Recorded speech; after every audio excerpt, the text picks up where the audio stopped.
va à tous. Donc, ça fait toujours plaisir de vous voir, de pouvoir se rassembler entre frères et sœurs, entre amis visiteurs.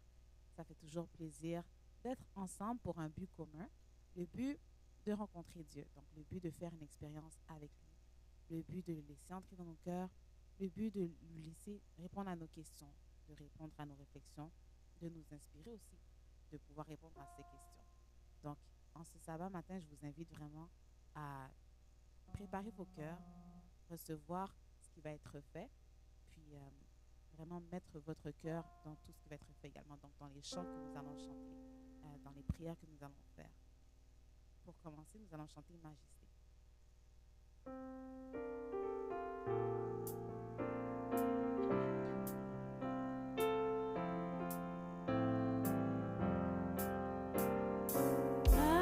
Majesté, à lui la majesté, à Jésus soit louange, honneur et gloire. Majesté, suprême autorité, du haut des cieux, son règne vient sur tous les siens. Majesté,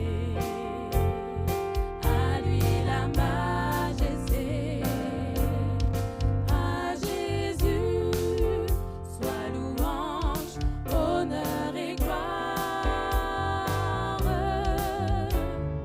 Majesté, suprême autorité, du haut des cieux, son règne vient sur tous les siens.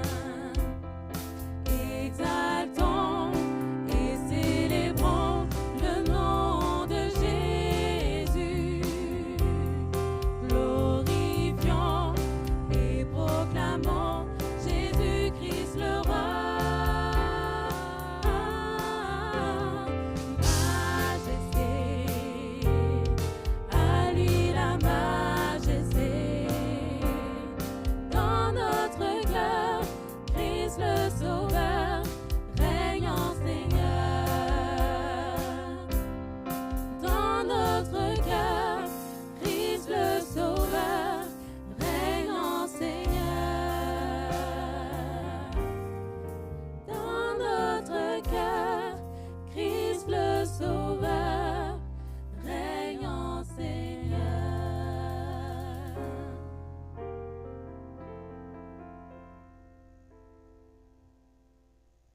Je vous invite à lire avec moi le psaume 103 et versets 1 à 6. Mon âme bénit l'Éternel, que tout ce qui est en moi bénisse son Saint-Nom. Mon âme bénit l'Éternel et n'oublie aucun de ses bienfaits. C'est lui qui pardonne toutes tes iniquités, qui guérit toutes tes maladies. C'est lui qui délivre ta vie de la fosse, qui te couronne de bonté et de miséricorde. C'est lui qui rassasie de bien ta vieillesse, qui te fait rajeunir comme l'aigle. L'Éternel fait justice, il fait droit à tous les opprimés. Amen. Chantons Je me réjouis.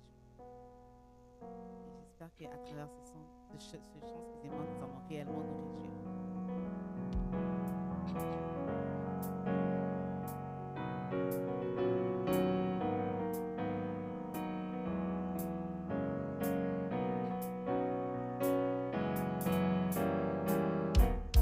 Je me réjouis dans le nom du Seigneur. Je me confie dans le nom du Seigneur. Je lève les mains dans le nom du Seigneur. Je danse de joie dans le nom du Seigneur. Je célébrerai le nom de celui que mon cœur aime.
le prochain chant, excusez-moi, c'est Hosanna.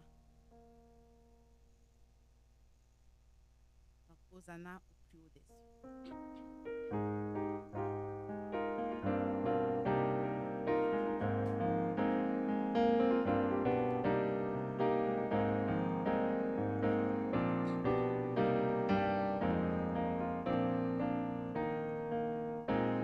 Hosanna, Hosanna, Hosanna au plus haut des cieux.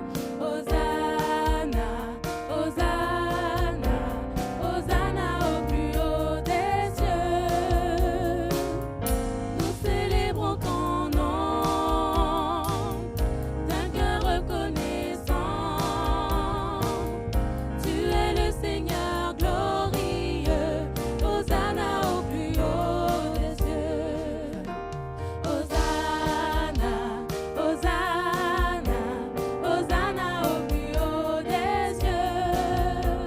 Hosanna, Hosanna, Hosanna au plus haut des cieux.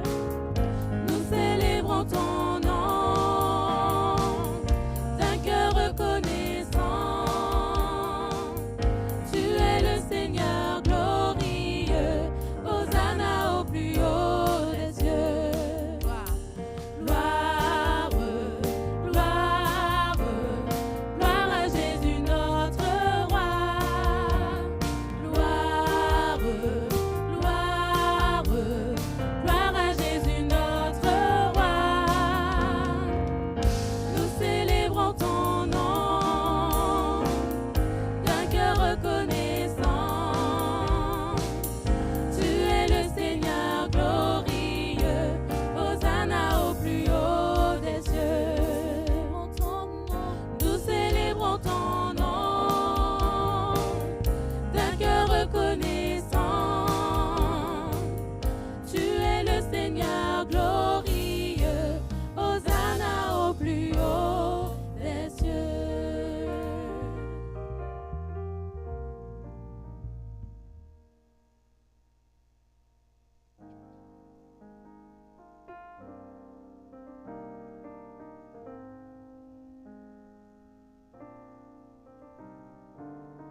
Alors, si vous le souhaitez, vous pouvez contribuer au projet ECS et faire avancer l'œuvre de Dieu.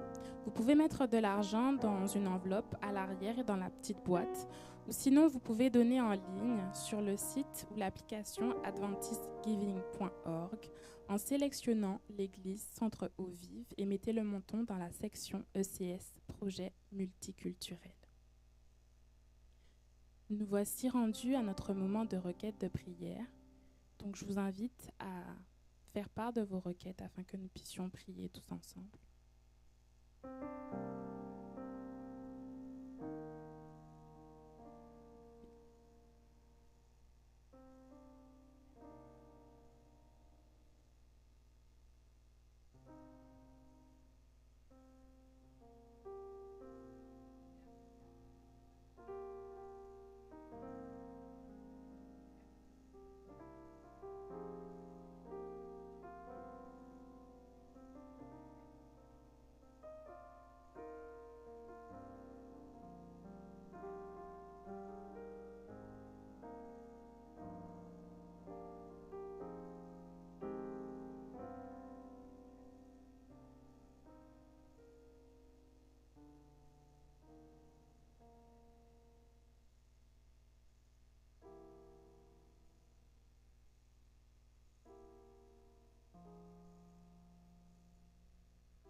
Est-ce qu'il y a d'autres requêtes?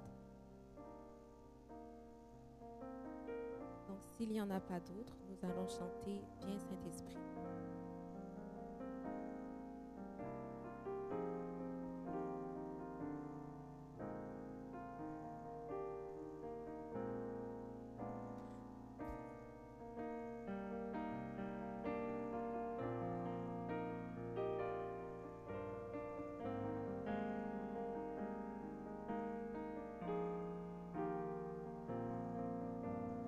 Viens,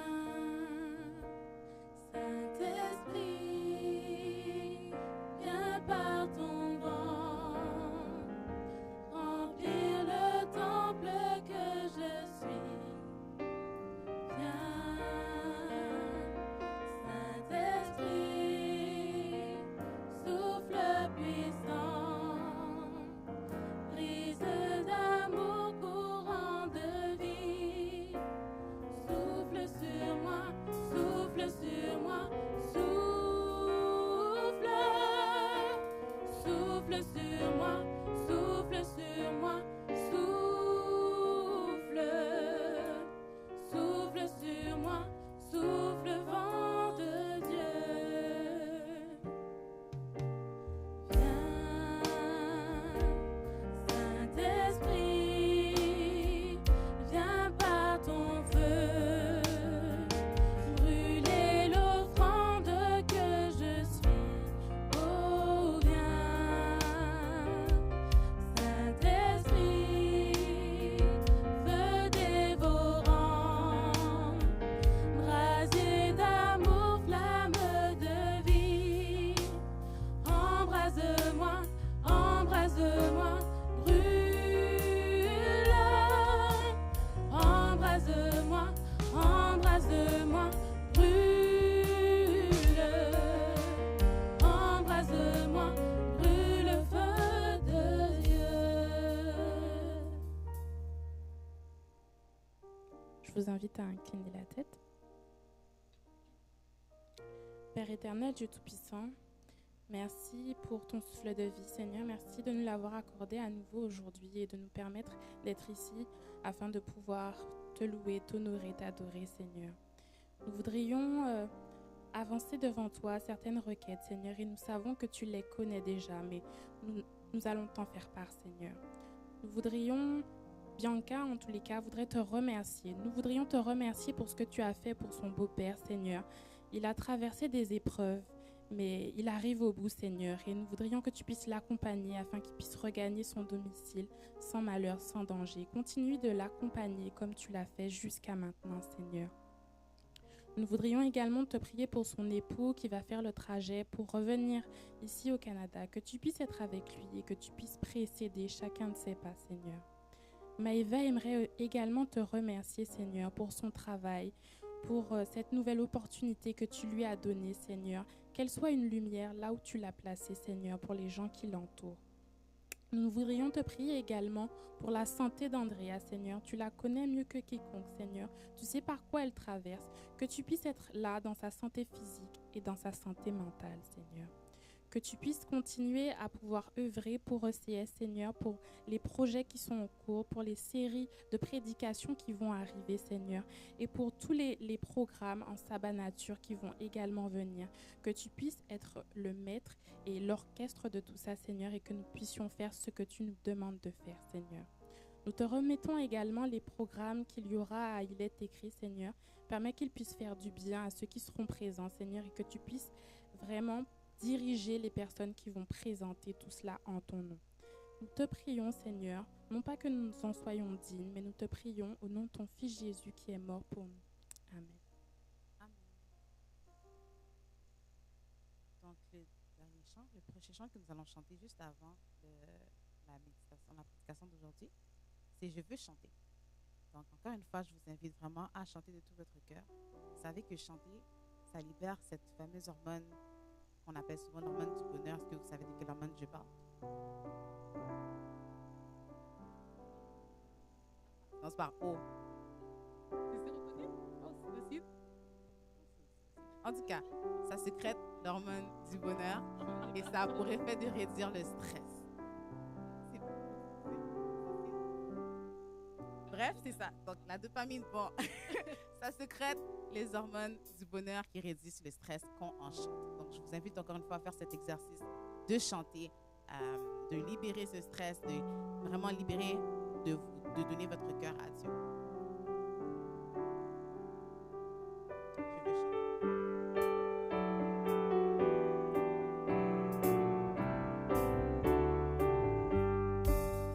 Je vais chanter. Je veux chanter l'amour puissant qui sauve et qui délivre, qui remplit mon cœur maintenant de joie et me fait vivre. Je veux chanter, chanter de tout mon cœur l'amour de Dieu. L'amour de mon Sauveur, je veux chanter l'amour vainqueur qui malgré ma faiblesse peut me donner à moi pécheur la victoire sans cesse. Je veux chanter, chanter de tout mon cœur l'amour de Dieu, l'amour de mon Sauveur.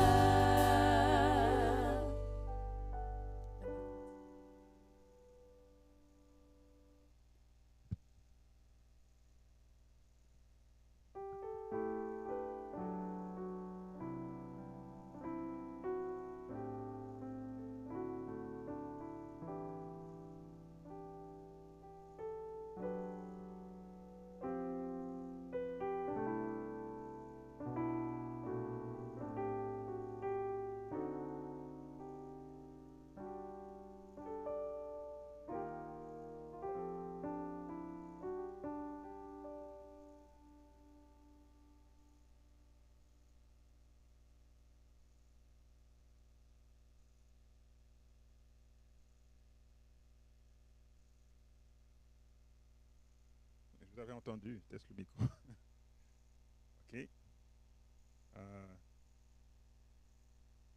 Est-ce que la présentation s'affiche? Ah, j'ai changé. Comme ceci.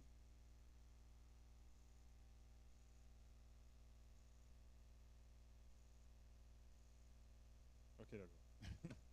OK, merci. Donc, alors, je vous invite à baisser la tête pour une courte prière, puis on va faire une méditation sur Jonas. Prions. Éternel Père notre Dieu, nous te remercions de nous réunir ici ce sabbat pour t'adorer, pour nous souvenir que tu es le Créateur, pour nous souvenir que tu es le Rédempteur, pour nous souvenir que tu as des plans pour nous. Et alors que nous envoyons ta sainte parole maintenant, veuille nous accompagner, nous aider à entendre ce que tu as à nous dire ce matin par ces écrits que tu nous as laissés. Nous t'avons prié au nom de ton Fils Jésus. Amen. Donc, vous voulez que je bouge par là? Ok, même si je cache l'écran, c'est... Oui, je vais bouger.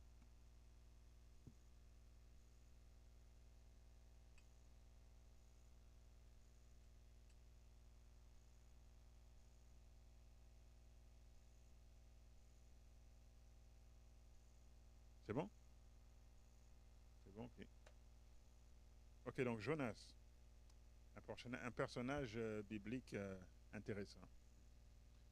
Premièrement, l'histoire de Jonas, c'est une histoire invraisemblable.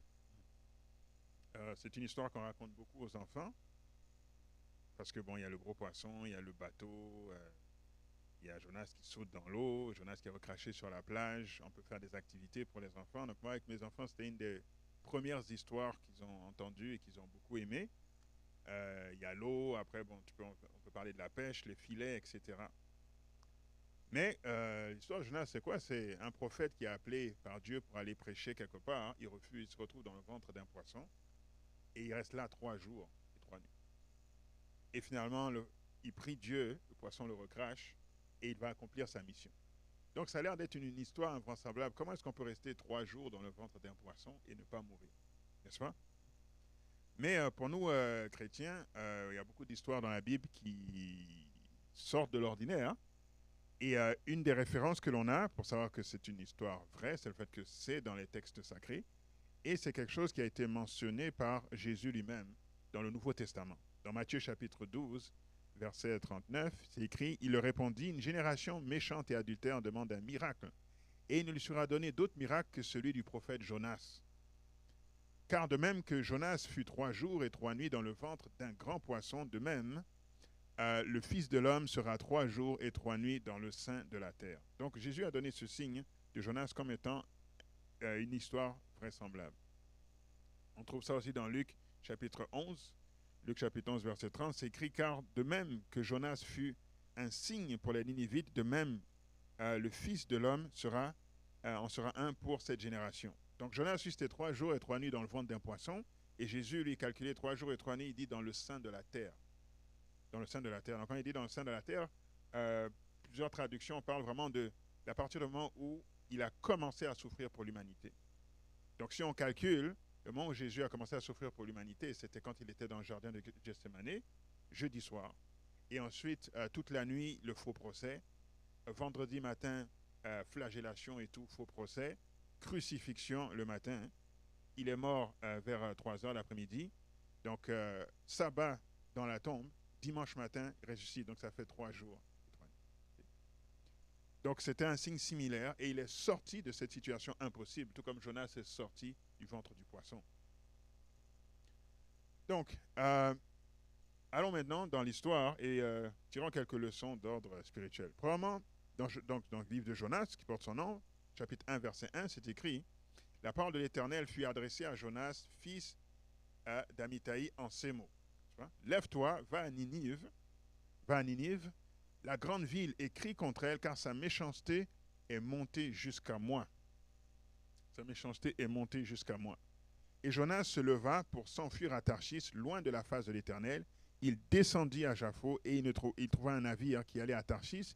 Il paya le prix du transport et s'embarqua pour aller avec les passagers à Tarsis, loin de la face de l'Éternel. Donc il entend ce message qui vient de Dieu et on va se poser différentes questions et essayer de voir si ce que Jonas essaie de faire avait beaucoup de sens ou pas.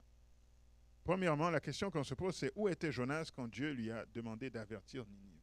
Où est-ce qu'il était? Parce que là, on parle qu'il allait à Tarsis et tout ça, mais où se trouvait Jonas lorsque Dieu lui a demandé de faire cette mission? Dans les premiers versets qu'on a lus, on n'a pas la réponse. On ne sait pas où est-ce qu'il se trouve. Donc, il faut aller à la fin du livre, et là, il nous donne la réponse. Donc, au chapitre 4, verset 2, c'est écrit « Il implora l'Éternel et dit, « Ah, Éternel, n'est-ce pas ce que je disais quand j'étais encore dans mon pays? » N'est-ce pas, dans mon pays? C'est ce que je voulais prévenir en fuyant à Tarsis, car je savais que tu es un Dieu compatissant et miséricordieux, lent à la colère et riche en bonté, et qui te repent du mal. Donc il était dans son pays, donc il était en Israël, quand Dieu lui a donné ce message. Il a dit, va à Ninive prêcher. Donc Ninive, c'est la capitale de l'Assyrie à l'époque. C'est l'Assyrie, donc l'Assyrie aujourd'hui, c'est l'Irak. Donc c'est là où il y a l'Irak. C'est la ville de Mossoul en Irak aujourd'hui. Donc si vous regardez là une carte, vous voyez la ville de Mossoul en Irak, c'est là qu'était Ninive, ou du moins proche de là. C'est pas parce que Dieu a dit que Ninive ne serait pas reconstruit, donc c'est pas exactement ça, mais c'est proche. Alors, il se trouvait là et Dieu a dit, va prêcher. Donc si on met une petite carte là pour voir un peu c'était quoi, donc il se trouvait ici à Joppa, donc là c'est le port où il a pris le bateau pour aller à Tarsis. Dieu lui disait, va à Ninive, donc va à l'ouest. Environ, ici 550 000, donc va environ à environ 900 km prêcher. Donc c'est pas proche quand même, hein? C'est pas proche, c'est tout un voyage pour arriver. Et là, pour s'assurer de ne pas faire la volonté de Dieu, il lui décide d'aller à Tarsis, qui est complètement dans l'autre direction, donc il va à l'est, qui est à 2500 000, donc presque 4000 km. Donc il s'assure là de ne pas se retrouver du tout là où Dieu l'a demandé d'aller. Donc pour nous aujourd'hui, c'est comme si quelqu'un est à Montréal aujourd'hui, puis Dieu vient, puis vous donne un message, et il dit, va, puis prêche à ceux qui se trouvent au Nouveau-Brunswick. Va au Nouveau-Brunswick et prêche le message là-bas à Fredericton, au Nouveau-Brunswick. Toi, tu dis non, Seigneur, et puis tu vas à Los Angeles, en Californie, pour être sûr que que tu ne sois pas proche de là où il faut prêcher le message. C'est ce genre de distance-là qu'il a fait. Ok, si on compare par rapport à aujourd'hui. Donc, Jonas avait clairement un problème. On dit ici que il voulait fuir loin de la face de l'Éternel. Mais est-ce que c'est quelque chose qui est possible, ça, fuir loin de la face de l'Éternel? Clairement pas. En plus, c'est un prophète de Dieu, donc il devait savoir ça. Là. Tu ne peux pas fuir loin de la face de l'Éternel. Psaume 139, verset 7 dit « Où fuirais-je loin de ton esprit? Où fuirais-je loin de ta face ?» Adam et Ève, lorsqu'ils ont mangé du fruit défendu, n'est-ce pas, ils sont retrouvés, ils ont été chassés du jardin d'Éden. Même avant d'être chassés du jardin d'Éden, ils sont allés se cacher lorsque l'Éternel est venu dans le jardin. On parle de l'Éternel, donc qui a parlé, et l'univers, le monde qu'on trouve est venu à l'existence en juste 6 jours. Il parle et les choses viennent à l'existence, crée les animaux, il crée l'humain et tout. Donc c'est sûr que ce n'est pas en allant derrière un buisson que tu vas te cacher d'un tel Dieu, n'est-ce pas? Ce n'est pas logique, ça n'a pas de sens, ce n'est pas possible de se cacher. Par contre, lorsque quelqu'un fait ça, ça reflète le problème qu'il y a à l'intérieur. Malgré que c'était un prophète de Dieu, il y a quelque chose qui n'allait pas chez Jonas. C'est pour ça qu'il avait ce comportement-là, et on va évoluer vers l'analyse de ce qu'il avait. Donc c'est ça, si je monte aux cieux, tu y es, si je prends les ailes de l'aurore, etc., je ne peux pas fuir loin de l'Éternel, nous dit le psaume 139. Ensuite, l'autre leçon qu'on voit, c'est qu'il n'y a pas de sagesse dans la désobéissance à Dieu. Jamais. Jamais. Ça a l'air, ça donne l'impression, mais il n'y a jamais de sagesse dans la désobéissance à Dieu. Toujours dans les psaumes 611, verset 10, « La crainte de l'Éternel est le commencement de la sagesse. Tous ceux qui l'observent ont une raison saine. Sa gloire subsiste à jamais. » Autre chose intéressante qu'on voit ici, c'est qu'il y a eu des circonstances qu'on peut dire, entre guillemets, favorables. Donc, qu'est-ce que Dieu a dit? Va à Ninive. Et lui, il s'est dit, non, je vais à Tarsis, complètement à l'opposé. Je vais à 5000 km de là où tu m'as demandé d'aller prêcher. Mais par contre, il est allé à Joppa. On lui dit qu'il a trouvé un bateau. Donc, ça tombe bien, je veux aller à Tarsis, il y a un bateau pour Tarsis. Il avait l'argent pour payer pour le bateau, pour aller à Tarsis. Ça tombe bien, j'ai les fonds. Il y avait une température favorable parce que, surtout à l'époque, tu ne prends pas le bateau comme ça, n'est-ce pas? Si les temps ne sont pas bons, tu ne peux pas embarquer sur la mer. Donc, il y avait le bateau, il y avait l'argent, il y avait le temps favorable, mais est-ce que c'était pour autant la volonté de Dieu qu'il aille à Tarsis? Non. Donc, parfois, on veut faire quelque chose et on voit des circonstances favorables et on en conclut que, bon, peut-être, c'est ça. Mais les circonstances favorables, ce n'est pas suffisant. Il faut d'abord se rappeler qu'est-ce que Dieu a dit. Et si ce que Dieu a dit va à l'encontre de toutes ces portes qui s'ouvrent, entre guillemets, eh bien, nous ne sommes pas dans la bonne direction. Donc, Jonas n'était pas du tout dans le plan de Dieu. Il fuyait loin de l'Éternel. C'est ça, il fuyait loin de l'Éternel. Ici, dans Ecclésiaste 8, verset 11, voici un principe qui m'a marqué, probablement que vous l'avez vu aussi dans la Bible, qui reflète ce que je viens de dire. C'est dit, parce qu'une sentence contre les mauvaises actions ne s'exécute pas promptement, le cœur des fils de l'homme se remplit en eux du désir de faire le mal. Donc, Dieu n'est pas comme les humains. C'est quand il y a quelque chose qui se passe, on essaie de voir c'est qui le coupable, attraper, puis exécuter tout de suite. Ou bien mettre la personne en prison, puis exécuter tout de suite. Mais la façon dont Dieu fonctionne, c'est pas ça. Dieu influence les cœurs pour que nous puissions prendre les bonnes décisions. Et il prend note des mauvaises actions et il essaie de nous influencer au fur et à mesure. Ça peut prendre des mois, des années pour nous convaincre à aller dans une bonne direction.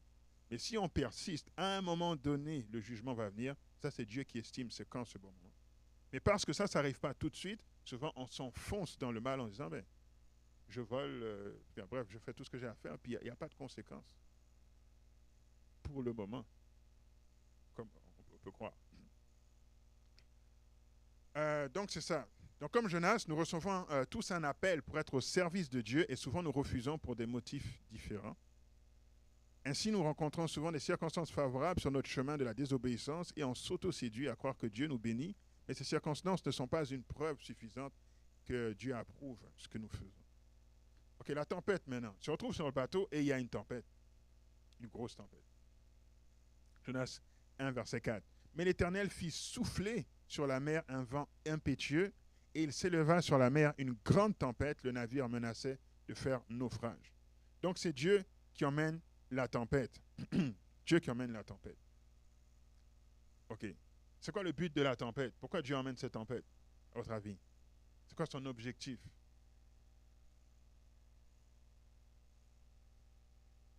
Avertir avertir, je dirais couper court à la succession de bonnes circonstances dans la vie de Jonas. Là, tout va bien là pour aller à Tarsis. Puis Dieu est comme non, je vais arrêter ça là pour essayer de convaincre Jonas de faire demi-tour, n'est-ce pas? Donc la tempête vient, beaucoup de tempêtes viennent, c'est le résultat de notre choix, mais en fait Dieu envoie cette tempête dans le but de nous sauver. Parce que nous sommes sur le mauvais chemin. Et si Dieu faisait juste laisser les choses couler de source comme ça, eh ben, on n'allait juste pas s'arrêter dans nos mauvaises voies. Donc Dieu, à un moment donné, il dit, OK, il est allé assez loin, mais il faut que je le ramène. Donc non seulement pour lui, mais aussi pour les gens de Ninive qui attendent le message qui doit être prêché. Donc le chemin du péché, parfois, est peut-être paisible et agréable au début, mais il ne reste jamais ainsi indéfiniment. À un moment donné, on frappe un cul-de-sac là, et c'est Dieu qui essaie d'avoir notre attention. Ce qu'il a fait avec Jonas. Dans cette histoire, on voit aussi l'élément suivant, c'est que Dieu se montre ou s'établit comme étant le Dieu créateur. Le Dieu créateur, pourquoi? Parce que Dieu maîtrise tout. C'est lui qui fait souffler un vent impétueux, c'est lui qui apaise la fureur de la mer par la suite, c'est Dieu qui fait venir un grand poisson pour engloutir Jonas, c'est Dieu qui parle au poisson pour qu'il vomisse Jonas, c'est Dieu qui fait croître le ricin pour protéger Jonas. C'est Dieu qui fait venir un ver pour piquer le ricin. Donc c'est Dieu qui contrôle tout, c'est le Dieu créateur. Du début à la fin, on voit Dieu intervenir à multiples reprises. OK. Et c'est lui qui fait souffler le vent chaud d'Orient sur la tête de Jonas également.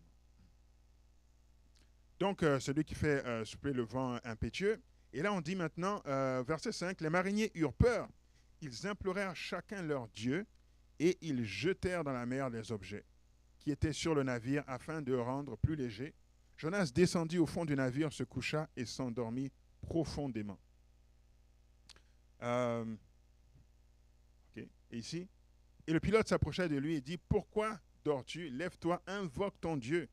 Peut-être voudra-t-il penser à nous et nous ne périrons pas. » La situation est grave, les gens ont peur, et les gens prient. Ils ne prient peut-être pas le vrai Dieu, mais ils prient leur Dieu. Ils cherchent une solution. Et qu'est-ce que le prophète fait? Il dort. Et on vient lui dire, il faut que tu pries. Donc ça, c'est une leçon pour nous. De parfois, le réveil vient à travers des païens qui vont nous secouer spirituellement pour montrer que là, il faut que tu invoques ton Dieu. Il y a quelque chose qui se passe. Tu ne peux pas rester dans cette situation. Ça me fait penser à un membre de mon église. Ça dit cette histoire de comment il était revenu à l'église. Et il avait expliqué qu'il était à l'église pendant de nombreuses années, puis à un moment donné, il a abandonné. Mais il a eu de sérieux problèmes de santé. Et donc, il faisait toutes sortes de méthodes pour essayer de se guérir, d'aller mieux. Puis à un moment donné, il est allé au Palais des Congrès à Montréal pour... il y avait un congrès sur la santé, justement, toutes sortes de conseils qui étaient donnés. Et il s'est présenté là, il a fait plusieurs kiosques. Il a trouvé un kiosque où il y avait deux jeunes Québécoises qui présentaient leurs remèdes et tout. Et il trouvait ça très intéressant. Et il voulait avoir des conseils pour en savoir plus. Donc il leur a parlé, puis il leur a dit, mais c'est vraiment extraordinaire ça. Où est-ce que vous avez trouvé ces remèdes et où est-ce que vous aurez des références à me donner? Ils ont dit, oui, pas de problème. Puis ils sont venus et ils lui ont montré... il lui a montré le livre de référence, et le livre, c'était Conseils sur les aliments et la nutrition d'Ellen White. Alors là, il a eu une claque, il dit, ce sont des gens qui ne sont pas dans l'église, ce sont des gens qui emmènent la solution à mon problème, et la source, c'était l'église où j'étais. Donc ça a cliqué dans sa tête, puis il est retourné à l'église tout de suite. Donc lui, c'est l'équivalent de ces personnes, de ces païens qui viennent te secouer, disent, c'est le temps que tu invoques ton Dieu. Ensuite, on dit aussi au verset 6, on dit le pilote s'approcha de lui. Donc, c'était le leader qui s'approcha de lui. Ah oui, merci, je vais prendre.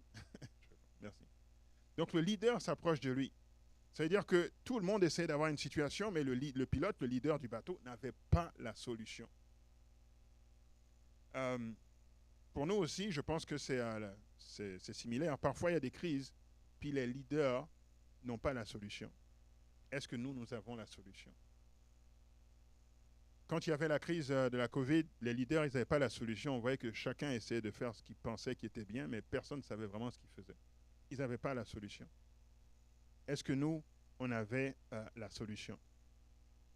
Il y avait une de mes membres d'église qui était responsable d'un centre aux personnes âgées, puis c'est là où il y avait l'hécatombe là, pendant la COVID.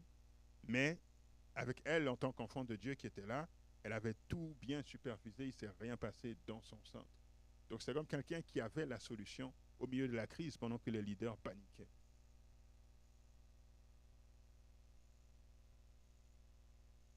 OK.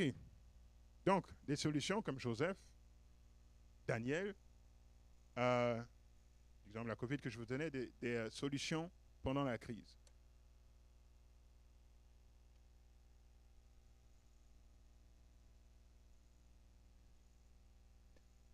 Ensuite, au verset 7, c'est écrit « Et ils se rendirent l'un à l'autre, venez et tirons au sort pour savoir qui nous attire ce malheur. » Ils tirèrent au sort et le sort tomba sur Jonas. Tirer au sort et le sort tomba sur Jonas.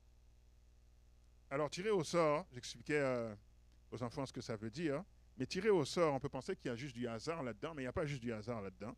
Dans Proverbe 16, verset 33, c'est dit « On jette le sort par le pan de la robe, mais toute décision vient de l'Éternel. » Donc, même dans le sort, Dieu peut faire tomber la chose sur la bonne personne.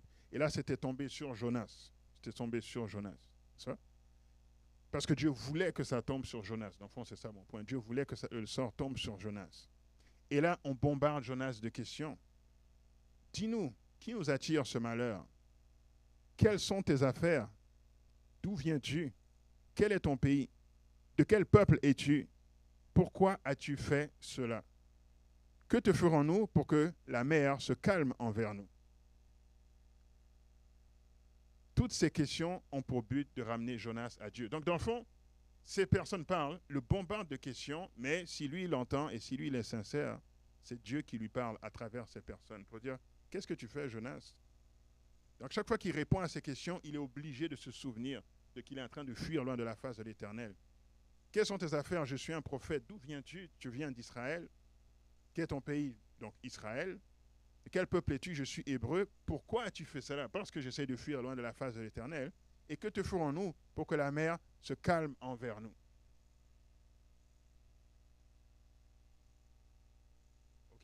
Okay. Verset 12. Il répondit, prenez-moi et jetez-moi dans la mer, et la mer se calmera envers vous, car je sais que c'est moi qui attire sur vous cette grande tempête. OK, question. Est-ce que ça, c'est une solution logique vraiment pour la situation? Donc, il y a une tempête. Qu'est-ce qu'on fait? Il dit, jetez-moi dans la mer. Quand je lisais cette histoire la première fois, je vois pas en quoi ça, c'est une solution. Ce n'est pas une solution vraiment. Donc, tout le monde priait son Dieu. Donc, pourquoi il n'a pas dit, OK, je fuis là dans la face de l'Éternel, prions Dieu pour qu'il arrête la tempête? Non, il a dit, jetez-moi dans l'eau. Puis, au milieu d'une tempête, si on vous jette dans l'eau, quelles sont vos chances de survivre? Honnêtement, même si vous savez bien nager, quelles sont vos chances de survivre? 0, c'est la mort. Donc, dans le fond, ce que Jonas il dit là, c'est je sais très bien que la tempête est envoyée par Dieu, parce que je refuse d'aller prêcher aux Ninivites. Je sais que, donc il essaie de me pousser à faire demi-tour, mais je ne vais pas prier pour que Dieu arrête la tempête. Je préfère mourir que d'aller prêcher à ces gens à Ninive. C'est ça que Jonas est en train de dire. Ça dit, jetez-moi, parce que moi, de toute façon, je ne vais pas me soumettre. Je préfère ça. Donc c'est pour ça qu'il a dit ça, et là on l'a pris et on l'a lancé dans la mer, et tout s'est apaisé. Mais parfois, quand nous faisons nos pires bêtises, nos pires extrêmes de manifestation du moi, là, même là, on illustre le plan du salut. Parce que dans le fond, Jonas, en montrant ça, il illustrait le plan du salut. Tout ce qui était dans le bateau était sauvé parce que Jonas a été jeté par-dessus bord. Et vous savez que le bateau, Jésus prend souvent ces images pour faire référence à l'Église. L'Église et les gens qui sont là, tous, nous sommes tous sauvés parce que Jésus, lui, a dû mourir pour que nous soyons sauvés. Donc le plan du salut est illustré par ce qui est arrivé à Jonas ici. Donc, ce n'était pas une solution logique, ça reflétait juste ce qu'il y avait dans son cœur. Donc, c'est ça, ils ont pris Jonas, l'ont jeté par-dessus bord, et ils furent saisis de la crainte de l'Éternel parce que la fureur de la mer s'est apaisée, et ils offrirent un sacrifice à l'Éternel. Donc, maintenant, Dieu a gagné les gens qui étaient dans le bateau. Il est en train de gagner tranquillement Jonas et de se donner une opportunité pour prêcher à Ninive. Donc, même une rébellion peut nous utiliser pour convertir des personnes. J'ai entendu le témoignage d'un pasteur, Ivor Myers, si vous avez bien entendu son témoignage, mais je trouvais intéressant qu'il dise que lorsqu'il est venu dans l'église, ça a commencé dans une soirée, un vendredi soir avec des amis en train de fumer, et c'était dans un groupe de rap en train de fumer et puis de parler des prochaines chansons qu'ils allaient sortir. Ça marchait bien, ils avaient des contrats et tout ça, c'était pas juste des gens qui étaient des wannabe rappers, ils étaient des rappeurs professionnels, n'est-ce pas? Donc pendant qu'ils étaient là, ils ont parlé du jour du Seigneur, de Lord's Day. Mais l'un d'eux qui était en train de fumer était un adventiste qui avait quitté l'église depuis longtemps, puis il a dit, the Lord's Day, c'est pas dimanche, c'est le samedi. Et là, ils lui ont dit, t'es fou, toi, tout le monde sait que c'est le dimanche, pourquoi tu dis que c'est le samedi? Et là, il a répété Exode, chapitre 20, versets 8 à 11, souviens-toi du jour de repos pour le sanctifier. Il a récité par cœur, parce qu'il se souvenait de ça au moins. Et là, il y a comme une illumination qui s'est passée dans la tête de ce jeune homme qui allait devenir pasteur par la suite et qui est allé fouiller et ça l'a emmené tranquillement jusqu'à découvrir la vérité. Et il a quitté le monde du hip-hop et du divertissement pour devenir pasteur. Pourquoi? Parce qu'ils étaient dans des moments comme ça, un moment de rébellion, et dans cette noirceur-là, Dieu a trouvé un moyen de se faire connaître. Donc, il fut dans le ventre du poisson 3 jours et 3 nuits. Et le poisson vomit Jonas sur la terre, n'est-ce pas? Ça montre que parfois, il faut des situations impossibles pour que l'on puisse crier à Dieu. Je vais... ok, voyons ici la mission tranquillement. Donc, il va à Ninive. Lève-toi, va à Ninive, la grande ville, et proclame-y la publication.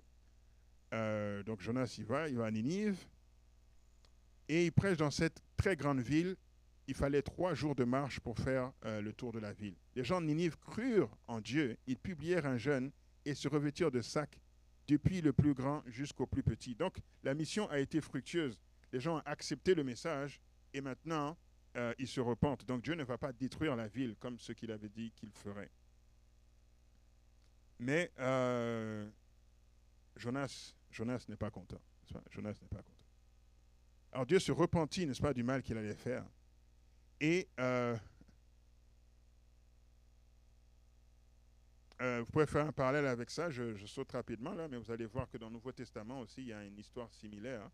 Et celui qui va, c'est Pierre, qui est le fils de Jonas. En tout cas, ça c'est juste pour un parallèle, si vous voulez regarder vous-même. Donc, Jonas n'est pas content. Hein? Tout le monde obéit à Dieu dans l'histoire, sauf Jonas. Les marins obéissent à Dieu, le poisson obéit à Dieu, les Ninivites obéissent à Dieu, mais pas Jonas, n'est-ce pas? C'est le seul qui désobéit à Dieu dans l'histoire, et pourtant c'est lui le prophète de l'Éternel. Même le ver qui est envoyé pour piquer le ricin obéit à Dieu, mais pas Jonas. Et alors, pour ceux qui sont des étudiants de la Bible et qui étudient le livre de l'Apocalypse, vous allez remarquer qu'il y a aussi un parallèle entre Jonas et ce que les chrétiens sont appelés à faire avant que Jésus revienne. Donc, par exemple, on dit qu'il doit faire le tour de cette grande ville et qu'il doit prêcher là parce que Dieu a dit sa méchanceté est montée jusqu'à moi. Donc ça veut dire que ça atteint un extrême.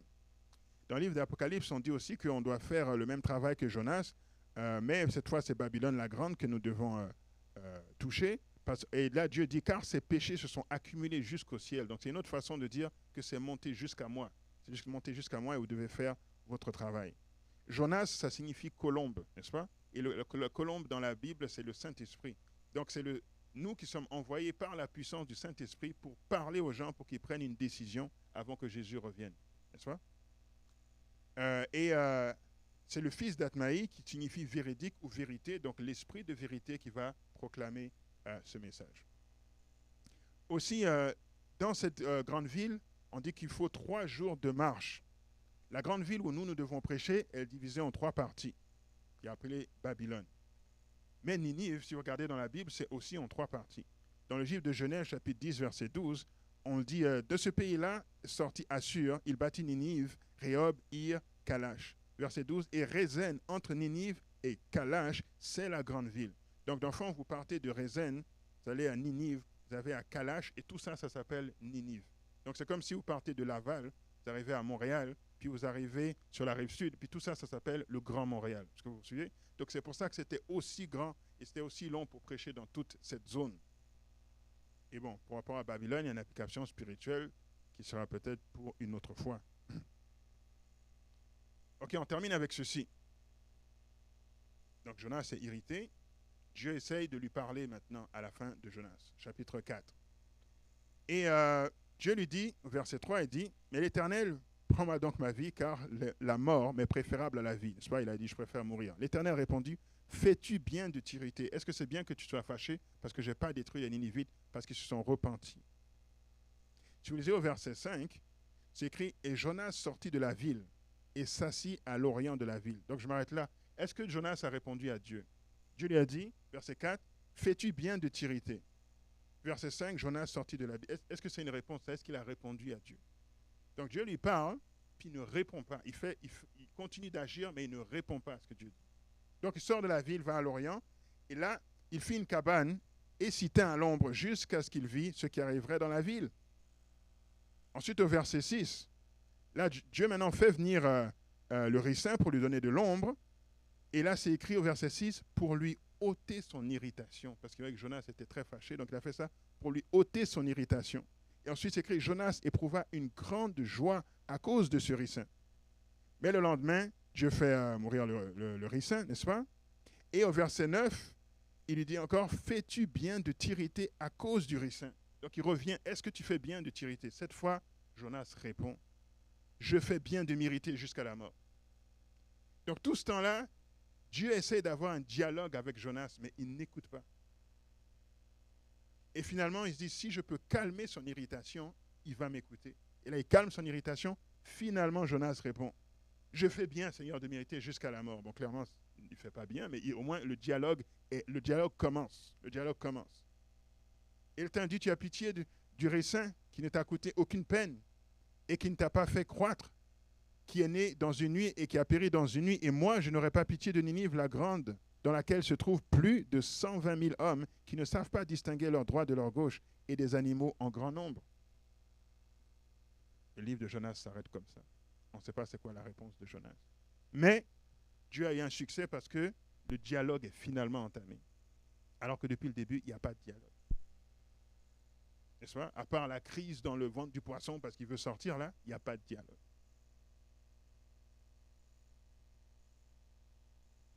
La dernière leçon donc, que je vais avoir pour vous, c'est que je pense que tout le monde est chrétien ici, ou sur le point d'être, ou presque. Nous ne sommes pas meilleurs, n'est-ce pas, que tous ces personnages qu'il y a dans la Bible. Donc posons-nous la question, est-ce que nous souffrons du syndrome de Jonas? Alors je me suis posé la question pour moi, et je l'ai vu chez certains amis qui ne se rendent pas compte, mais ils souffrent du syndrome de Jonas. Ça, c'est moi qui appelle ça le syndrome de Jonas. Qu'est-ce que je veux dire par ça, le syndrome de Jonas? Je veux dire par là, c'est que nous avons des déceptions, nous avons des traumatismes, nous avons des douleurs du passé qui sont dans nos vies là. Et ce n'est pas parce que Dieu nous a appelés pour faire une mission, que nous sommes même prophètes, que tout d'un coup ces choses disparaissent par hasard. Jonas, c'était un Hébreu, donc il avait vu ce que les Assyriens avaient fait à son peuple, et il était dégoûté par rapport à ces personnes. Donc je préfère qu'ils meurent plutôt que moi j'aille leur prêcher, leur donner une chance de repentance. Pourquoi, Seigneur? C'est le temps du jugement là, juste détruis-les. Mais aujourd'hui, c'est la même chose. Si vous regardez dans le monde, c'est la même chose. Donc je pourrais prendre l'exemple de ce qui se passe au Moyen-Orient en ce moment. Eh bien, je ne pense pas qu'il y a beaucoup de Juifs qui sont intéressés à la conversion de Palestiniens. Je ne pense pas qu'il y a beaucoup de Palestiniens qui sont intéressés à ce que des Juifs soient sauvés, n'est-ce pas? Parce qu'ils sont blessés, parce que le peuple a fait à l'un à l'autre, n'est-ce pas? Donc plutôt mourir que ces gens-là, n'est-ce pas, soient sauvés. Nous avons parfois une haine, ou je pense que ce n'est pas une haine, mais nous avons des problèmes. Puis il y en a qui ont une haine, je parle d'amis que je connais, n'est-ce pas? Pendant la Covid, il y a des familles qui sont trop déchirées là parce que de te faire vacciner ou pas vacciner, n'est-ce pas? Le Black Lives Matter, ça c'est ce que j'ai vu dans beaucoup d'amis ici à Montréal.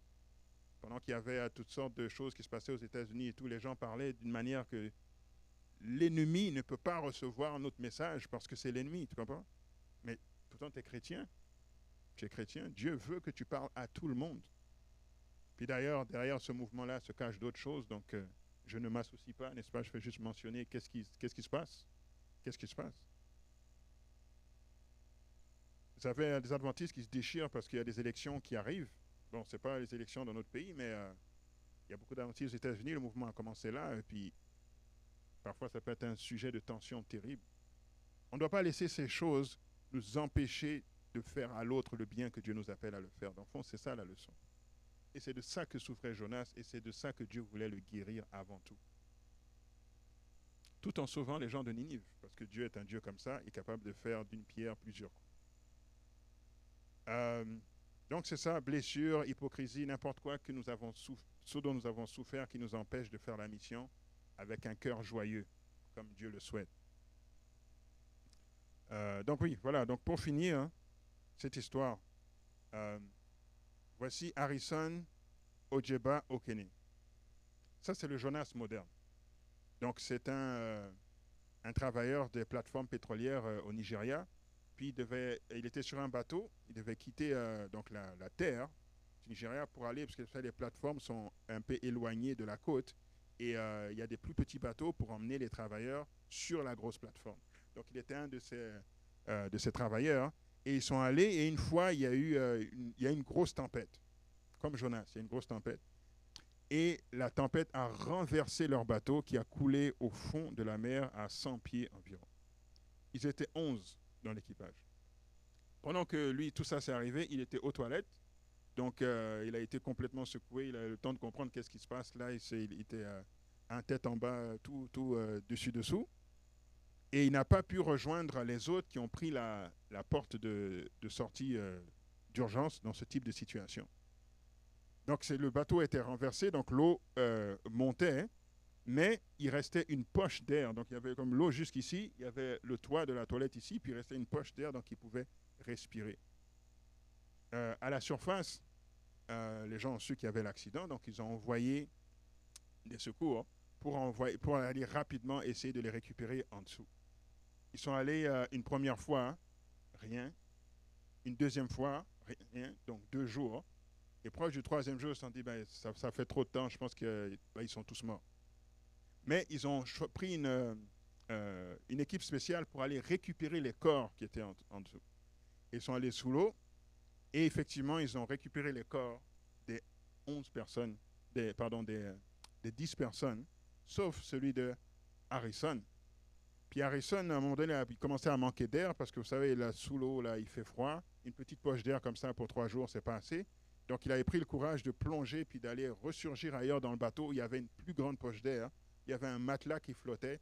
Il a pu s'asseoir là et essayer de ne pas perdre trop de chaleur, essayer d'avoir un peu plus d'oxygène. Et le temps passait ainsi. Et les plongeurs sont venus. Ils ont vu les corps des 11, donc ça n'a pas marché, là, leur porte de sortie. Et à un moment donné, ils pensaient avoir un des corps, puis ils sont arrivés sur Harrison pour prendre la main du corps, mais la main les a attrapés. Donc imaginez le plongeur là sous l'eau qui pense que c'est un corps, mais la main te saisit d'un coup. Donc il y a eu le saisissement, il y a eu la peur d'un coup, et ensuite ils se sont dit, mais il y a un survivant. Alors ils ont fait toutes les étapes, donc l'habituer à respirer avec l'oxygène, faire descendre une grande capsule en dessous parce qu'il y a un problème de pressurisation pour le faire rentrer là-dedans, monter, qu'il reste là-dedans plusieurs jours dans différentes chambres de pressurisation jusqu'à ce qu'elle revienne tranquillement à la normale. Pendant qu'il était en dessous, il s'est souvenu qu'il est chrétien, puis des prières, puis il a prié à Dieu et dit, Seigneur, si tu me sors d'ici, je ne vais plus jamais monter sur un bateau, plus jamais aller à la mer. Et Dieu l'a sorti de la situation, et maintenant il est retourné sur la côte au Nigeria, aller dans un restaurant et cuisiner, puis plus jamais, il va retourner sur la mer, n'est-ce pas? Donc, s'il est resté du 26 au 29 mai 2013 sous l'eau 3 jours comme Jonas, et il en est ressorti vivant miraculeusement comme personne ne pensait que c'était possible. Alors voilà, ma conclusion pour vous, si vous avez après des questions, commentaires, il n'y a jamais d'avantage à retarder l'obéissance à la voix de Dieu. Dieu nous envoie faire quelque chose, il n'y a pas d'avantage à retarder. On a vu à Jonas ce qui est arrivé, ça aurait pu se faire mieux que ça. Le monde a besoin des enfants de Dieu pour obtenir la solution à leurs problèmes. Dieu veut communiquer des solutions à travers nous. Et Dieu est un parent en parfait contrôle de la nature et du cœur des hommes, parce qu'il comprend ce que nous vivons et il veut nous donner chance d'avancer. Dieu veut nous guérir de nos blessures. Ces blessures ne changent en rien, par contre, l'appel que nous avons reçu de sa part. Amen. Je vous écoute. Oui.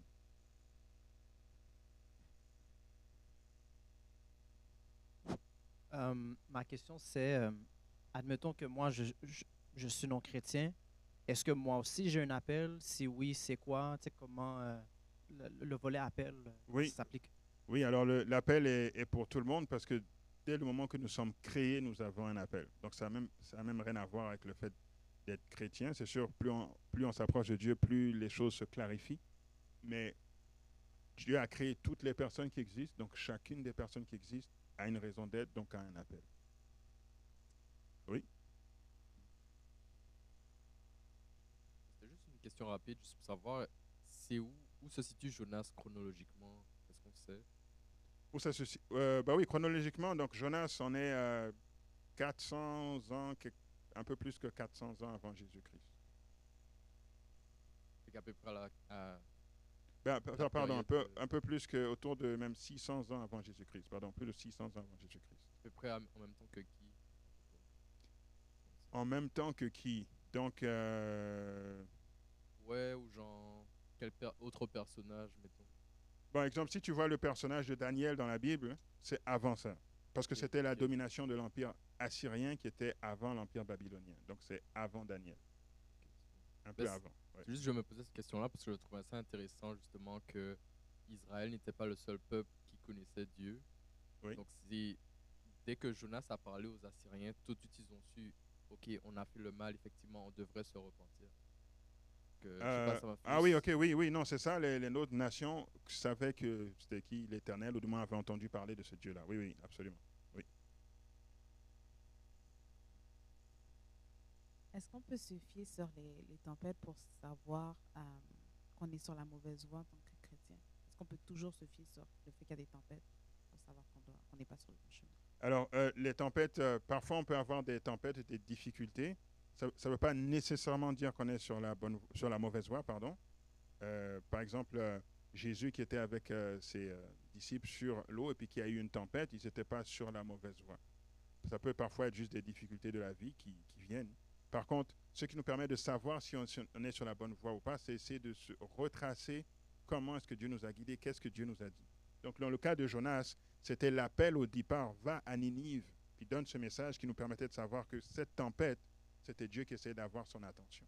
Si on n'avait pas cette information, on ne saurait pas pourquoi il y a la tempête, tu vois. Donc, c'est d'essayer de toujours trouver qu'est-ce que Dieu veut te dire, qu'est-ce que Dieu t'a déjà dit, et est-ce que là, il essaie d'avoir ton attention pour que tu penses à ce qu'il t'avait dit au départ. C'est comme ça qu'on peut savoir. J'aurais une question Oui. aussi concernant le peuple à Ninive. Euh, Est-ce que tu dirais que le Saint-Esprit avait déjà commencé à travailler dans ce peuple, dans le cœur de ce peuple? Parce que quand Jonas arrive et qu'il prêche et qu'il dit cette ville va être détruite, comment ça se fait que subitement le peuple se dit ah non, il faut qu'on change d'attitude? Il y avait déjà un travail qui s'était fait au préalable?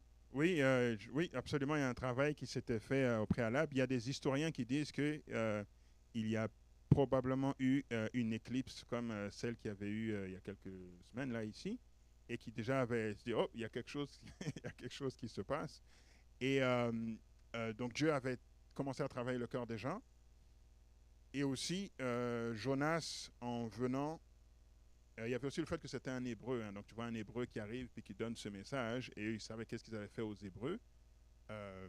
Dieu a dû utiliser ça aussi. Peut-être aussi la puissance de son message, parce que je pense que si tu as fait 3 jours, 3 nuits dans le ventre d'un poisson, puis tu sors et que tu prêches avec puissance. Tu prêches avec puissance. Ouais. Mais je pense qu'il y a du préalable toujours par le Saint-Esprit directement. Oui. Ça, oui. Oui, je vous écoute. Oui.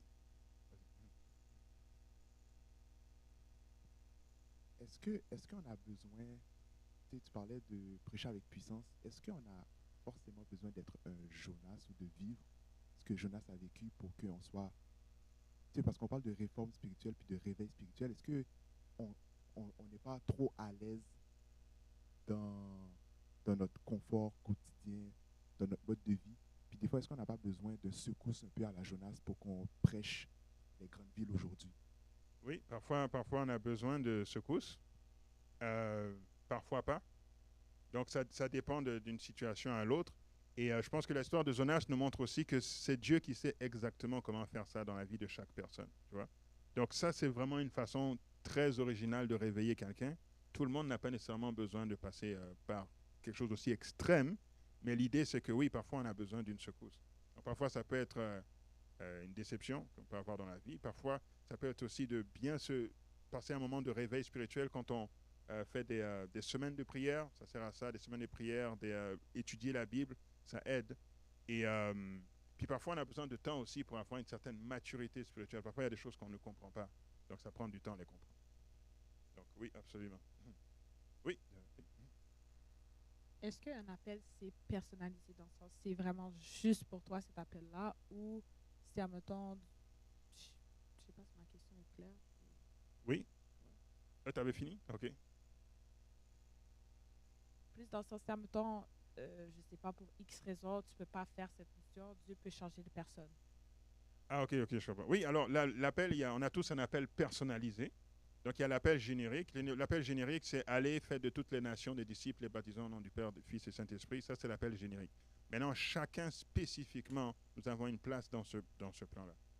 Et oui, Dieu a un appel pour chacun d'entre nous. Maintenant, on peut, parce que Dieu nous laisse le libre arbitre, on peut refuser cet appel aussi. Et Dieu peut passer par quelqu'un d'autre. Mais n'oublions pas, même si Dieu passe à travers quelqu'un d'autre, le travail va être fait, mais il ne va jamais être fait comme si c'était la personne désignée qui l'avait fait. Parce que nous sommes tous uniques. Donc, si Jonas avait refusé, comme il avait dit à Dieu, non, je ne veux pas le faire, est-ce que Oui. Dieu aurait respecté ça ou... Oui. Mais, oui. Donc, il aurait... Dans le sens que je veux dire, c'est que Jonas a tout fait sauf dire non. Il a agi comme s'il ne voulait pas, oui. mais il n'a pas dit non. Donc, il fallait vraiment dire non pour que ça soit clair? Ou... Ah non, ok, tu veux dire à quel moment est-ce que Dieu allait respecter son nom, c'est ça que tu veux dire? Exactement, parce que je veux dire, si au lieu d'aller vers Ninive, il a l'air complètement à l'aise, je veux dire, veut pas, ça veut dire non, oui, moi. Oui, je comprends. Mais tu vois, comme Dieu, il voit plus que juste ton nom. Pourquoi il a dit non? Il a dit non parce qu'il est blessé. Tu comprends? Ces choses-là, parfois, peut-être que Jonas lui-même n'est même pas conscient de pourquoi il agit comme ça. Parce que Dieu est comme un parent, puis il nous connaît mieux que nous-mêmes. Tu sais, en tant que parent, on voit parfois les enfants agir, puis on sait exactement pourquoi il fait ça, mais l'enfant ne sait même pas pourquoi. Donc, Dieu, à un moment donné, il sait quand est-ce que tu agis comme ça parce que, whatever, dans ton cœur, ou tu agis comme ça parce que c'est une décision ferme de ne pas faire la volonté de Dieu. Si à un moment donné, ça serait arrivé là, oui, Dieu aurait respecté parce que Dieu ne force pas les consciences. Il essaye de te convaincre, et si à un moment donné, il voit que tu ne veux rien savoir, il respecte cela. Puis, pour sauver Ninive, il aurait pu, je ne sais pas moi, donner un rêve à une fille de 10 ans à Ninive, puis il aurait raconté son rêve, puis ça aurait donné le même résultat. Je ne sais pas qu'est-ce que Dieu aurait fait, mais il aurait fait autre chose. Tu vois? Donc Dieu arrive toujours à faire ce qu'il veut, mais si nous refusons, ça va juste se faire d'une façon différente. C'est ça. Oui. Moi, ma question, c'est, il y avait quelque chose que tu avais mentionné que... puis là, je vais paraphraser, là, mais c'est en faisant le travail que Dieu guérit les blessures. Est-ce que tu peux peut-être mettre comment est-ce que ça fonctionne, ça? Ou... Oui, comment est-ce que ça fonctionne? Ben justement, c'est parce que quand tu acceptes, parce que Dieu ne veut pas juste que l'on prêche, il veut que nous soyons guéris, parce que même en arrivant au ciel, ça dit que les feuilles de l'arbre de vie serviront à la guérison des nations. Donc nous avons tout un processus de guérison qui va se continuer au ciel. Les amis, nous sommes traumatisés là, par rapport à ce que Dieu voulait, d'un monde parfait, et tout ça, nous sommes traumatisés. Parfois, on ne s'en rend pas compte. Mais il y a la mort, il y a tout ça, il y a les maladies, etc. Dieu veut comme nous guérir de tout cela. Donc, en acceptant sa mission, ben, c'est comme si tu acceptes, dans le fond, les différentes étapes qu'un thérapeute te donne pour être en meilleur état.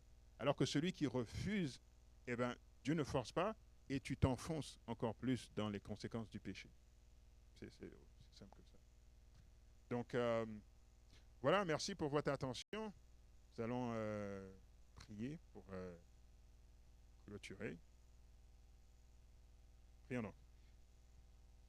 Notre Père, notre Dieu, nous te remercions pour premièrement que tu nous as appelés, chacun d'entre nous, tu nous as emmenés à l'existence et tu as un plan précis, clair. clair et précis pour chacun d'entre nous. Et tu as différentes étapes de ce plan. Nous te prions de nous aider à le voir clair, d'accepter la mission, de nous laisser être peaufinés entre tes mains, de nous laisser être guéris entre tes mains pour pouvoir parvenir, Seigneur, à la stature parfaite, Seigneur, de Christ, comme tu l'as prévu. Soit avec le groupe ECS et les autres personnes qui vont être attirées ici pour entendre ta parole, et utilise-les pour faire partie de ceux qui donnent le grand cri à Montréal, pour que le maximum d'âmes, Seigneur, te choisissent, se repentent et soient sauvés. Nous t'avons prié au nom de ton Fils Jésus. Amen.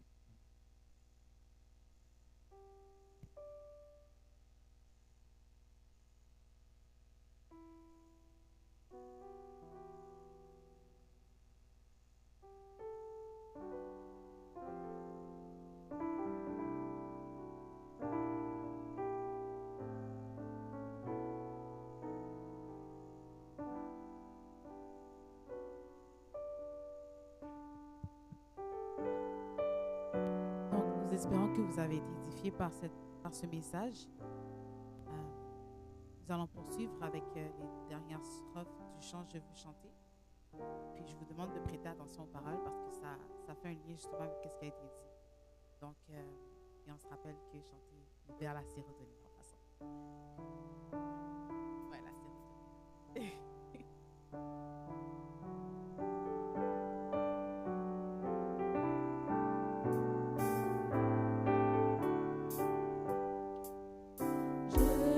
Chanter le tendre amour qui dans les jours de peine prend le poids du chagrin moins lourd, consolera ses rêves. Je veux chanter, chanter de tout mon cœur l'amour de Dieu. L'amour de mon Sauveur, je veux chanter, chanter de tout mon cœur. L'amour de Dieu, l'amour de mon Sauveur. Avant de se séparer, on a quelques annonces. Nous vous invitons à rester avec nous pour un petit moment de partage et pour une collation. Ensuite, nous avons un moment de prière dans la salle technique. Sentez-vous à l'aise. Si vous avez des projets personnels, si vous avez des difficultés, réunissons-nous pour pouvoir prier là-dessus et Dieu nous entendra et nous exaucera. Et dernière annonce, si vous avez des besoins quelconques, nous sommes bientôt en période de déménagement par exemple, si vous avez besoin de conseils, de services, de prières ou autres, n'hésitez pas à en parler avec des personnes qui sont ici. On se fera vraiment une joie et un plaisir de pouvoir vous aider. Et la dernière annonce concerne ce petit carré à scanner. On veut avoir votre avis sur le service pour pouvoir nous améliorer, pour pouvoir faire mieux. Si vous avez même des petites choses plaisantes à nous dire, que vous avez aimé ce service, ou des choses à dire pour améliorer ce service, on prendra volontiers vos remarques. Sur ce, nous vous souhaitons un agréable sabbat.